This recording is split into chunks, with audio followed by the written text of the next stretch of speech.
रविंद्र भवन के आवास माननीय मुख्यमंत्री जी तक जरूर पहुंची होगी। बहुत बहुत स्वागत, अभिनंदन आदरणीय डॉक्टर मोहन यादव जी का।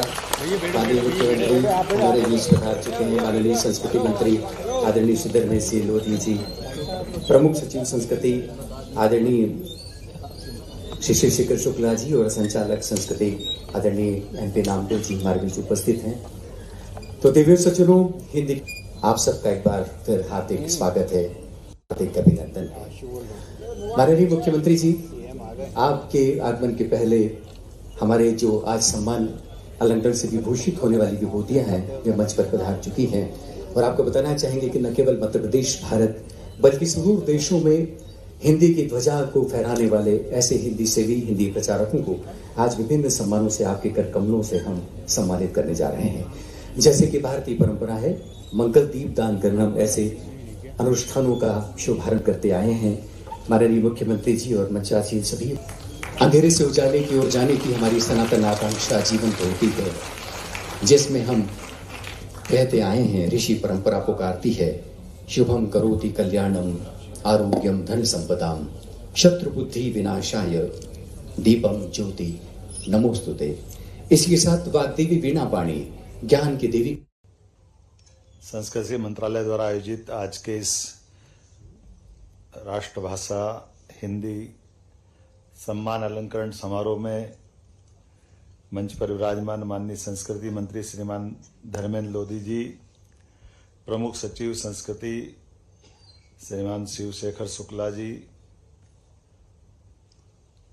भाषा सम्मान से अलंकृत विभिन्न विभूतियां श्रीमान अमिताभ नाग जी, CEO डिजिटल इंडिया भाषिनी, श्रीमान अमकेश्वर मिश्रा जी भोपाल, श्री डॉक्टर कृष्ण मिश्र मुंबई, श्री देवेंद्र मेवाड़ी दिल्ली, डॉक्टर हंसा जी जिनने अभी अभी अपने अनुभव साझा किए। आप झाबुआ से हमारी राजदूत के नाते से टोरंटो में है, मैं आपका भी स्वागत करता हूं, अभिनंदन करता हूं। डॉक्टर अनुराग जी USA से आप हमारे बीच में पधारे, आपका भी अभिनंदन। श्री दामोदर खड़से जी पुणे, श्री मनमोहन सहगल जी पटियाला, और अतिला जी, वास्तव में आपने गजब किया, एक बार अभिनंदन अतिला कोतवाला जी।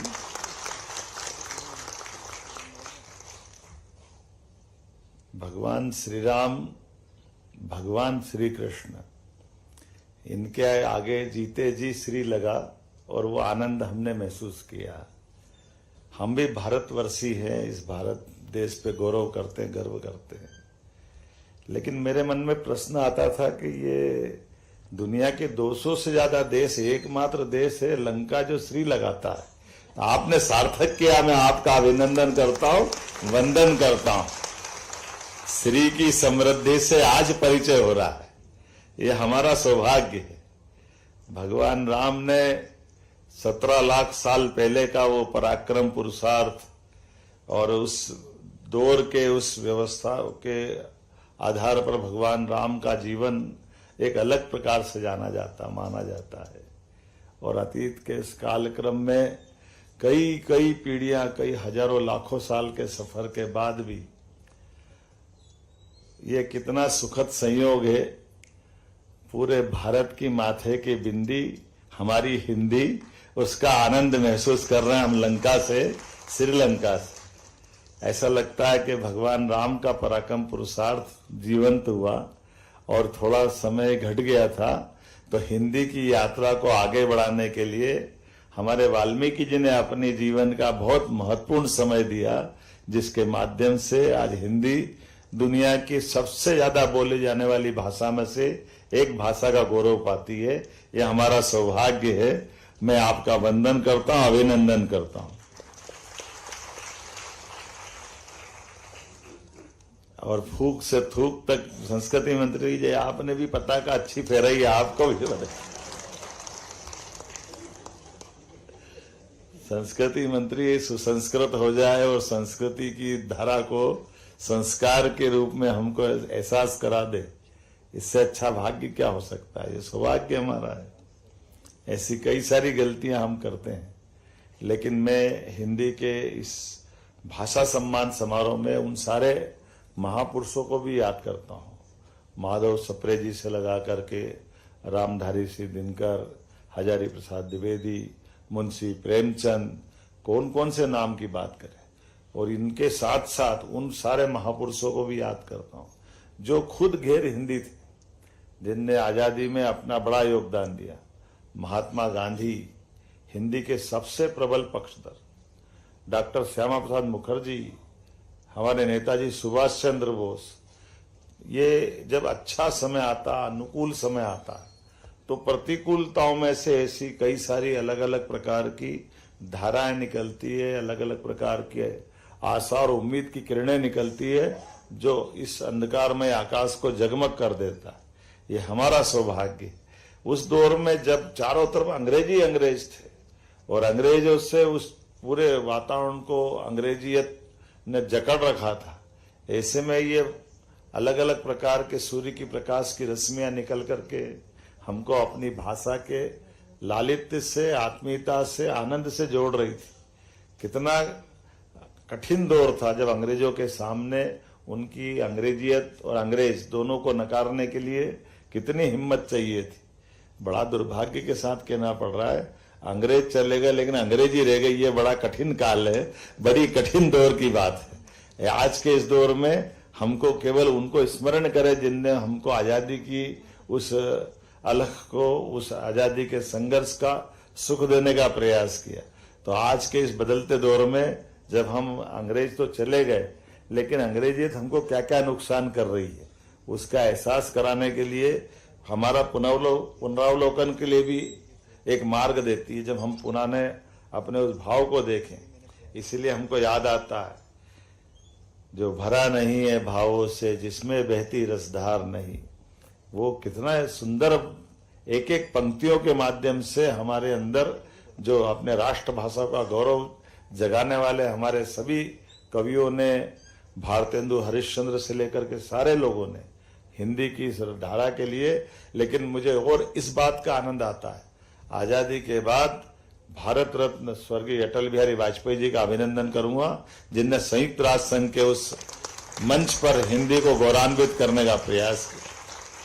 हमारे अपने राजनेता भी उस लाइन में उस भाव को पहली बार प्रकट करने का साहस उनने दुनिया के सामने दिखाया।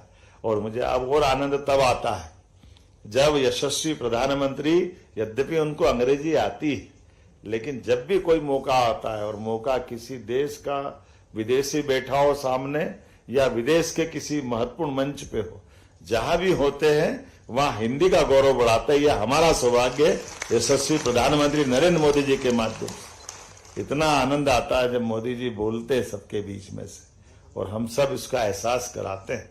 और इसमें वाकई हम सबका, इस पूरे देशवासियों का ये गौरव और गर्व की बात भी है। और अभी काल के प्रवाह में और उनके जो निर्णय हैं, उन निर्णयों से हम और गौरवान्वित होना चाहेंगे।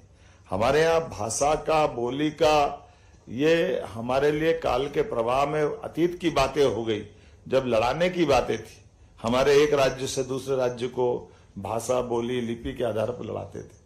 लेकिन माननीय मोदी जी ने 2020 में जैसे राष्ट्रीय शिक्षा नीति लागू की और कहा कि हर भाषा, भाषाओं का गुलदस्ता है भारत, लेकिन इन भाषाओं की अगर आधार कड़ी कोई है, सेतु कोई है, तो वो हिंदी है। लेकिन उसका राजनीतिक दृष्टि से लोग उपयोग करके लड़ाने का काम करते थे। ऐसे में हमारी सिंहल प्रदेश की बहन ने आकर के हमारे अपने पुराने उस चेन्नई, और जिसको नाम क्या क्या देते हैं, और सबको संदेश दिया है। और आज माननीय मोदी जी के माध्यम से हमारी सभी प्रकार की तकनीकी शिक्षा है। कैसे आश्चर्य लगता, क्या क्या तर्क देते थे लोग, पता नहीं परमात्मा उस मार्ग में बाधा बनते थे। क्या कहते थे, बिना अंग्रेजी डॉक्टर कैसे बन सकता है, इंजीनियर कैसे बन सकता है। अरे वो ये बात छिपा जाते कि जापान वाले के यहाँ कोई डॉक्टर नहीं है क्या, चाइना में कोई इंजीनियर नहीं है क्या, फ्रांस में कोई इंजीनियर डॉक्टर नहीं है क्या। तकनीकी रूप से छोड़ो, वैज्ञानिक भी उनके बड़े बड़े नाम लेते थे, और वो आज भी है। जर्मनी के सब भाषाओं के लोग आगे बढ़े। अगर नहीं बढ़ पाए तो केवल अपनी योग्यता से कोई नहीं बढ़ता। भाषा का तो अपना व्यक्ति के जन्म के साथ उसका लालित्य, उसके बलबूते पर उसकी अपनी दिमाग की कोशिकाएं अपनी यात्रा तय करती। ऐसे में स्वभाषा का जो स्वाभिमान होना चाहिए, उसका एहसास होते हुए आज के इस दौर में सभी भाषाओं के बीच से हिंदी ने एक बड़ी अपनी कठिन लेकिन सुगमता के साथ ये जो यात्रा निकाली। मूलतः तो हिंदी शब्द भी हमारा नहीं, हिंदी तो फारसी शब्द सिंधु से बना हुआ हिंदू और हिंदू से हिंदी। अभी ये कठिनाई हो जाती है कि जब अपन ये हिंदू बोलते हैं तो हिंदू से लोग पता नहीं क्या क्या जोड़ते हैं, लेकिन हिंदू का मतलब ही है कि हमारी सिंधु नदी के इधर वाला पूरा भाग, यहाँ के निवासी, जैसे अमेरिका में रहने वाला अमेरिकन, रूस में रहने वाला रशियन, ऐसे अपना सिंधु नदी का इधर का भाग वाला हिंदुस्तान में रहने वाला है कि नहीं है। उसके भाव को सब पूजा पद्धति अलग अलग हो सकती, लेकिन उसी प्रकार से हिंदी के प्रति भी ये जो वर्तमान का दौर चल रहा है, एक तरह से हम निश्चित रूप से कह सकते हैं, मुझे इस बात का गर्व है कि मध्य प्रदेश सरकार से अब डॉक्टर, इंजीनियर, MBA सभी प्रकार के कोर्स में हिंदी में पढ़ के निकलेंगे और अपनी इस यात्रा के माध्यम से इस बात को रेखांकित करेंगे। कोई जरूरी नहीं कि अंग्रेजी आपके पास आती तो आप डॉक्टर बनते हो, इंजीनियर बनते हो, आप अपनी स्वभाषा से आगे बढ़ते हो। और मैं इस बात के लिए आज के संस्कृति मंत्रालय को बधाई देना चाहूंगा, जिन्होंने ये आज अलग अलग प्रकार से और एक परंपरा भी बनाई।